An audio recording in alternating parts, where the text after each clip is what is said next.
سلام تعنا بلنا زغبركم تقاتلتي مدبات ريفوس يوتيوب channel كما يتنحو دلومي بزعبا هلو كونتات هاقرنان أبزوا غرنا أفريكا درعيو زلو حدش معوالتاتن درس حتير مدب حزنا نباهم قريبنا لنا كما تروك صفتا مدبنا مسانا ختنحون كتكاتولنان بخبري نعدم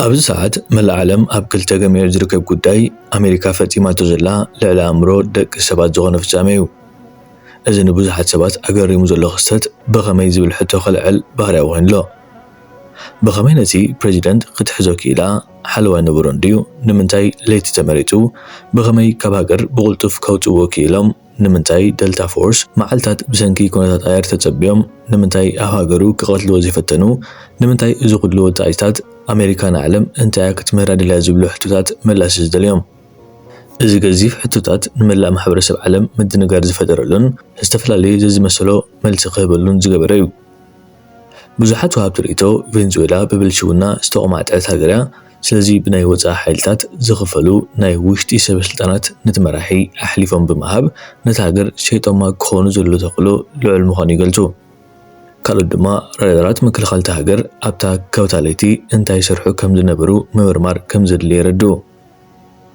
بحفشا ازم أبالات دلتا فورس نبتا هاجر آتيوم كساب زواتو منكس تهاجر سرايت مكلخال أبالات ستان دحنتن سليا بوليس كالي ازم الكتو كفالت برغيس هزبي أمنتاي زعينتو عراتيو آتي نيرو نوغماتو غلي لايكونن إذا سرحيت قليل زي قبرو دما نتمرحي أبزلوو بدك هاجرو أيكونن كتحاز ويك قتل جرامو بعلم أمريكاوان متنعت كايدوم نبت هاجر كاب أمريكا سوليهم بمئتاو متقعد فنهم نت بريزيدنت كاب عرطات السيوم شفافينهم بزي زخونة كالغالي بسمايا سمايات حيزوم يموتهم أبس عدما حلوة دوب ناي بحري ناي مدريخون ناي آير زعتقوم ترى ميسايل ترى نفرتن جتن أمريكاوان كأتون كلون تسعان ومسي كوتو خلو كرخبوم أي كولون زبل سفح كتع إلا عليو نزوها بملسلما نزي مسل فنزويلا مس تشاينا زلوا وتهدراو زمدنان متحيقازن لعليو اتهاجر كاب تشاينا استقبلتن رادارات اب كل شنخ تهاجر ستخلاق وتقونا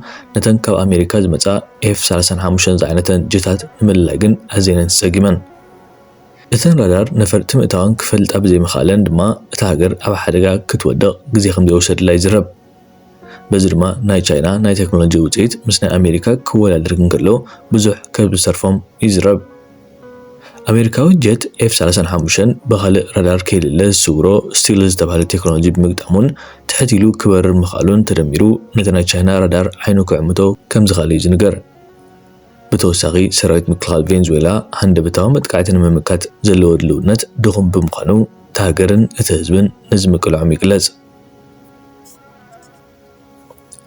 نزا فيديو نكاتلا فنزويلا بتكون أمام حرب قاسية وأرى الفوضى والخراب يعم فنزويلا والرئيس الفنزويلي مادورو أراه تحت دائرة التهديد والخطر وأراه خارج السلطة مادورو إذا سبيتي لبان سويتا لايلا عبد اللطيف دمهات بال هزبتات كم تنبايتم دغتروا مغنياتو لك كم بولغاراويت بزح كابس تنبيتو سريتوايو حجر ما أب كلتا شنشان أب زعلم زوجانفو تبقون حمقان نقرات تنبعلا تنبيتاقن منفساوي كونن مس متنقالي زواع سرعي لك المتايقا سمعيو قلك أبو أب كلتا شنشان حدا كاب لعلان أمير عباي بريطانا عد إنجليز هون السب لك كم تناي لإلت ديانا انتس ناي ماكينا انتس ناي نفاريت حدقا هقات مويتبل ويك موتيو ويك دهني دما توسخ كالي أب قداي سلام هاقرات زملكت كوينو كم بعال قبتن سعوديان عبا استواتو كهلوان مخانو تغلت مراحتن دما أب قداي دبلوماسي تأمر كسرح مخانو ترد قوتابا قبت دما ترزي زبسحلو عمتيو بريزيدنت سيسي ليبيا خيدو نجرال حافتر كروخبويو ورقي قزيكو معمتو ورقي كخبري دما تبل ورقي مقزا زبلتو فرخونيو نمزاون وحسن نزلوو ورقي تبل كان وحالكم جن حدا مرح حجر كلمة حج موتو تبايلو بعلي استنقرلون مماتو سراقتن جينا بهوت كم دلو كراقت يتبل حزب عالم دما كجرمن كسم بدن مقانو ترد سمو كي تنقر جن تليفون دويلم كم دتنقوات غلط سرور لا تليفون نتمساعدو لغايتنيا نقراتيا ካልእ ብሰንኪ ወዲ ሰብ ተራጋቢ ሕማም ቫይረስ ክላባዕ ስለ ዝኾነ ብፍላይ ህዝቢ ኣፍሪካ ብኩሉ ነገራቱ ብመድሃኒት ይኹን ብኣስቤዛ ክዳሎ ከም ዘለዎ ኣጠንቂቓ። ኣብ ሊብያ ድማ 2026 ሰላም ክሰፍን እዩ። ብመሪሕነት ጀነራል ሓፍታር ኣኽራርትን ዘይሕጋዊ ብረትን ክእለዩ ኢላ። ወዱ ድማ ሜጀር ጀነራል ሰደም ሓፍተር ምክትሉ ክኸውን እዩ። ፕሬዚደንት ኢሳያስ ክመውቲዶ ግንምል እንዳበሉ ሓተውቶ ዝብሉ ግን ካብ ሕልምኹም ተበራበሩ ብሎም። ንሳ ዝበለት ኣብ 2026 ሓደ ካብ መራሕቲ ደቡብ ኣሜሪካ ወይ ካብ ኣፍሪካ ቁጣዕ ህዝቢ ወሪድዎ ድሕሪ ማዕጾ ቤት ማእሰርቲ ክረአዩ ወይ ካብኡ ዝገድድ ክወርዱ ኢላ። ነዚኣቶ ኣቢሎም ከም ተሕልሞም ንኢሳያስ ክብሉና ጀሚሮም። ካልእ ዝበለቶ ዝዓበየ ነገር ግን ገለ ምስ ጠፈር ዝተኣሰር ነገር ቁጣዕ ኣምላኽ ዝበለቶ ኣብ ሓንቲ ካብ ሃገራት ኤውሮጳ ክወርድ እዩ። ብሰንኪ ድማ ብዙሓት ሰባት ክመዛበሉ እዮም። ኣብ ቁጠባ ድማ ናይ ባንክን ኤሌክትሪክን ዓብይ ናይ ሳይበር መጥቃዕቲ ክፍጸም እዩ ትብል። ኣብ ሊባኖስ ድማ ሓደ መደበር ቴሌቪዥን እንተስ እስራኤል ተሃርሞ እንተስ ብኻልእ ኣገዳሲ ጋዜጠኛ ክመውት ኢላ። ኣብ ኤውሮጳ ድማ ጽንሕ ኢሉ ኣብ ሊባኖስ ኣብ ተግባር ክውዕል ዝበለቶ ዝኾነ ሰብ ንህፃን ይኹን ንዓብይ ብሓይሊ ዝካሰስ ወይ ብዓመፅ ስጋዊ ርክብ ዝፍጽም ሓድሽ ሕጊ ክተኣተዩ ንሱ ድማ ንኸምዚ ዓይነት ገበን ዝፍጽም ዝውሃብ መርፍእ ተሰሪሑ ኣሎ ኣብ ግብሪ ድማ ክውዕል እዩ። ሓደ ዓማጺ ንሳት ተወጊኡ ስምዒቱን ንብረቱን ስለ ዝለምስ ወስ ጠንቀምቀም ክብል ኣይክእልን እዩ። እዚስ ደሓን ኣምልከተናን እዩ ይትረፍ ክንዕመፅ ንንስትና እኳ ኣብና ኣሎ። እቲ ጋዜጠኛ ኸማን ተጠራጢሩ ከምኡ ምስ በለት ናብ ነብሱ ከይትመጾ። እዚ ቅድሚ 3 ቢሉ ዝገበረቶ ናይ ቲቪ ዝርርብ ብምባል ነዚ ናይዛ ጠንቋሊት ጽሑፍ ናብ ህዝቢ ዝዘርግሐ ማሕበራዊ አንቃሒ ከሰተብራለ እዩ። የቬኔዙዌላ ብቸኛ ወንጀሏ ሉዓላዊነቷን አሳልፋ አለመስጠቷ ነው። አሜሪካ ድሮ በሶሻሊዝም ስም ነበር የሰው ሀገራትን የምታፈራርሰው። ሶሻሊዝም ግብዓተ መሬቱ ከተፈጠመ በኋላ ደግሞ ይኸው አደገኛ ዝውውርና ሽብርተኝነት የሚሉት አርጋዎች ተለጠፉ። አይገርማችሁም? በእርግጥ ሶሻሊዝም ከሞተ በኋላ ከቀዝቃዛው ጦርነት በኋላ በሶሻሊስት ሀገርነታቸው የጸኑ 4 ሀገራት ነበሩ። አንዷ ቬኔዙዌላ ናት፣ ቻይና፣ ኪዩባና ሰሜን ኮሪያ አይደል? እነዚህ ሁሉም ሀገራቶች ክፉኛ ጥርስ ተነክሶባቸው ነበር። አዲስ አይደለም። ቻይና በ1949 ላይ ነው አይደለ ታይዋንን ከጉያ ነጥቀው ወስደው ሀገር ያደረጓት። ከዛን ጊዜ ጀምሮ ኃይለኛ ፍጥጫ ውስጥ ገብተው ነበር አሜሪካና ቻይና ለማሸማቀቅ የአምስቱ ቋሚ የጸጥታው ምክር ቤት አባላት እዚ ወደብ ዓሰብ ኣብ ቀረባ ጊዜ ናብ ኢትዮጵያ ክምለስ እዩ። ዝምለስሉ ኣገባብ ድማ ጉልበት እዩ ዝብል ወፍሪ ኣብ ማሕበራዊ መራኸቢታት ብዙሕ ክትዓልዕል ይርከብ። እዚ ጋዜጠኛ እቲ መንግስቲ ኢትዮጵያ ክኽተሎ ዝጸንሐ ወይ ብኣፈኛሃት እውን ክብሎ ዝኸረመ ናይ ብሕጊ ምሕታት ታሪክ ናይ ምውካስ ብዝርብ ኣፍ ደገ ባሕሪ ምርካብ ዝብል ኣጀንዳ ዘፍሸለ እዩ። ኢትዮጵያ እውን ኣብ ቀረባ ጊዜ ኩናት ብምኽፋት ኣብ ልዕሊ ኤርትራ ወራር ንምክያድ ምድላዋታ ከም ዘጻፈት እዩ ዝገልጽ ኣሎ። መንግስቲ ኣብይ ኣሕመድ ዓሰብ ብጉልበት እዩ ክመልሶ ዝብል ዘረባ እቲ ምትኩታኽ እቲ ኩናት ባዕልና ኢና ንጅምሮ እዩ ዘስምዕ። ምሩኽ ጀነራል ገመቹ ዝበለ እውን ተመሳሳሊ እዩ። እዚ ሃገራዊ ኣጀንዳ እዩ። ንነፍሲ ወከፍ ገዛ ዝምልከት እዩ። ገዛ ሓክስታይ፣ ገዛ ነቀዳይ፣ ገዛ መንእሰይ፣ ገዛ ተምሃራይ ኩሉ ሰብ ይፅሎ። እዚ ሃገራዊ ኣጀንዳ ምዃኑ ብንጹር ክንርዳእ ይግባእ። እዚ ሎሚ ኣጋጢምና ዘሎ ብድሆ እዚ ሕጂ ዘሎ ወለዶ ክስከሞ ዘለዎ እዩ። እዚ ንማንም ዕዳ ስለ ዘይኮነ ነዚ ጦር ናብ ቀጻሊ ወለዶ ከነመሓላልፎ ይግባእን። ሓይላት ምዃንና ሓድነት ምህላውና እዚ ድማ ሃገራዊ ኣጀንዳ ምዃኑ ሓቂ ይገብሮ። ክንሰግሮ ኢና፣ መፍትሒ ክንረክብ ኢና፣ ንቕድሚት ድማ ክንስጉም ኢና። እዚ ኩነታት ክቕየር እዩ ዝብል እምነት ኣሎና። ዓለም ደው ኢላ ከም ዘላ እኳ ንሰምዕ እንተኾንና እዚ ጉዳይ ግን ብኢድና ክንጭብጦ ኢና ብምባል እዩ መልእኽቲ ኣመሓላሊፉ ዘሎ። ኣብዚ ጉዳይ ዘለኩም ርእይቶ እንታይ መስል ኣብ ናይ ኮሜንት ቦታ ከተቐምጡ ዓዲምናኩም ኣሎና። ዜጎቿ በሁለት ጎራ ይሆኑና አንድ የሆነ የአሜሪካ አሻንጉሊት ሰው ይቀመጥላቸውና በድጋፍና በተቃውሞ ስም ሲናጡ ነዳጃቸው በጎን ሲቀዳ ልክ ሲያልቅ ወይ መመለስ የማይችሉበት ደረጃ ላይ ሲደርሱ ይነቃሉ።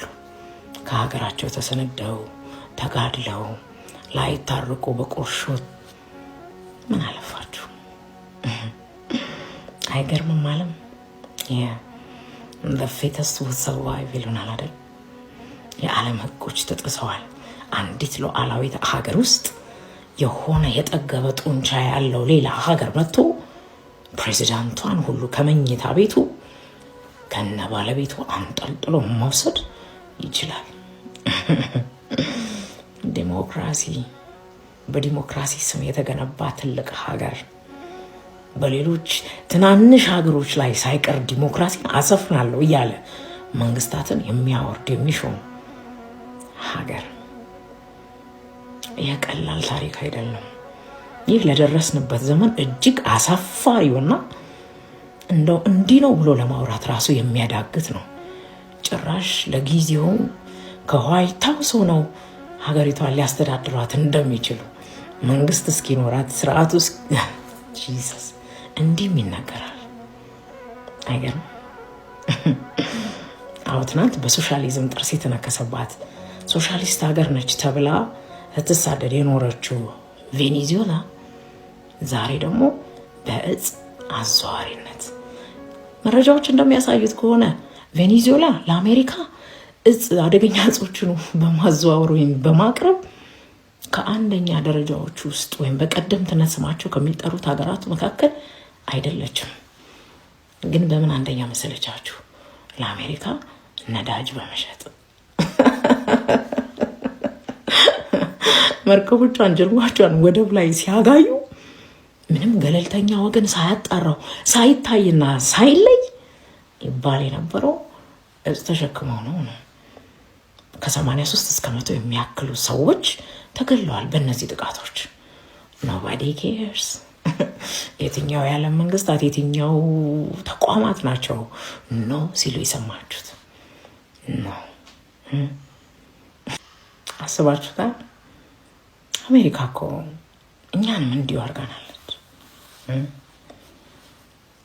ኮሪያ፣ ኮንጎ የዘመቱላት አባቶች ዋጋ የከፈለችላት ሀገሬን ወጭ ትሰብራለች እኮ። ቀዳማዊ ኃይለ ሥላሴ ሶማሌ ልትወረን ነው፣ የጦር እርዳታም አግኝታለች፣ እባካችሁ እርዱን ብለው አንዴ አይደለም ሁለቴ አይደለም 3 ጊዜ አሜሪካ ድረስ ሄደው ነበር። ደጅ ጠንተው ነበር፣ ለምነው ተማጽነው ነበር። የተመለሰላቸው መልስ ግን ባዶ ነበር። የሚገርመው ይሄ ብቻ አይደለም። የ20 ዓመት ወይም ለ20 ዓመታት የኢትዮጵያን መከላከያ ሰራዊት ለማደራጀት ኮንትራት ውል ተፈራርማ ነበር። ይህን ስታደርግ ይሄ ብቻ አይደለም። ኋላ ደርግም መጣ። የደርግ መንግስት መጥቶ በሶማሌ ወረራ ጊዜ ራሱን ለመከላከል 100 ሚሊዮን ብር አውጥቶ መሳሪያ ለመግዛት ለአሜሪካ ከፈለ። 100 ሚሊዮኑም መሳሪያውም የውሃ ሽታ ሆኖ ቀረ። የጠየቃትም የለም፣ እሷም አልመለሰች። ብሩን እንኳን አለችም። በነገራችን ላይ ብሩ ዛሬም ብናገኘው አያስፈልገንም። ሀሳቡ አሜሪካ ቸግሯት አይደለም። በቀዳማዊ አፄ ኃይለ ሥላሴ ዘመነ መንግስትም የከለከለችም ኢትዮጵያ ጡንቻዋ እንዳይፈረጥም ሉዓላዊነቷን አስከብራ ከአሜሪካ እጅ ውስጥ እንዳትወጣ እሷ እንዳሻት እንድታረግን ስለምትፈልግ ነው። በደርግ ጊዜም ይኸው ነው። እንዲያውም ሶቪየቶች ከወጡ በኋላ ራሱ በእጅ አዙር በግብፅና በሳውዲ አረቢያ በኩል ለሶማሊያ ጥይት ታጎርስ ነበር እኮ አሜሪካ። ጭራሽ እኮ እዚያው ነው። አቤት አሜሪካ የሰራችው ኦፕሬሽን ዋው እስኪያጨብጭቡላት የሚሉ የታሪክ ነጋሪዎች ሁሉ አሉ። ጥሬ እንዴት ነው የምንመስለው? እዛ የሚደረገው እኛ ጋር የሚደረግ ስለማይመስለን ነው ወይስ?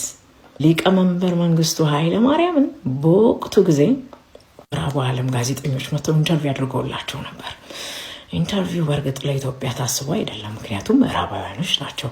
ይጠይቁ የነበረው ጥያቄ ሶማሌ ትገባላችሁ ወይ፣ ብታሸንፉ እጃችሁን ታስገባላችሁ ወይ ነበር።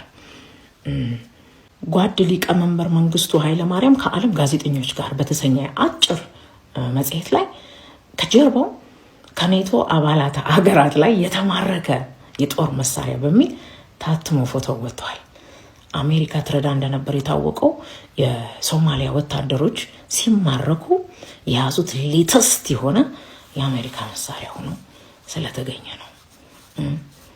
ሻዕቢያን የሚያቋቋሙ ማን ነው አልኳችሁ? ልክ ታይዋንን እንዳደረጉት አቅም ቢኖረን ኑሮ ኤርትራን ወስደው የኔቶ አባል ሀገራት አባል እንደማያረጓት ለምን ታውቃላችሁ? ጓደኛ ሲታማ ለኔ ብለህ ስማ ይባላል። እርግጥ ነው ለአሜሪካ ስጋት የሆነ የአፍሪካ ሀገር የለም።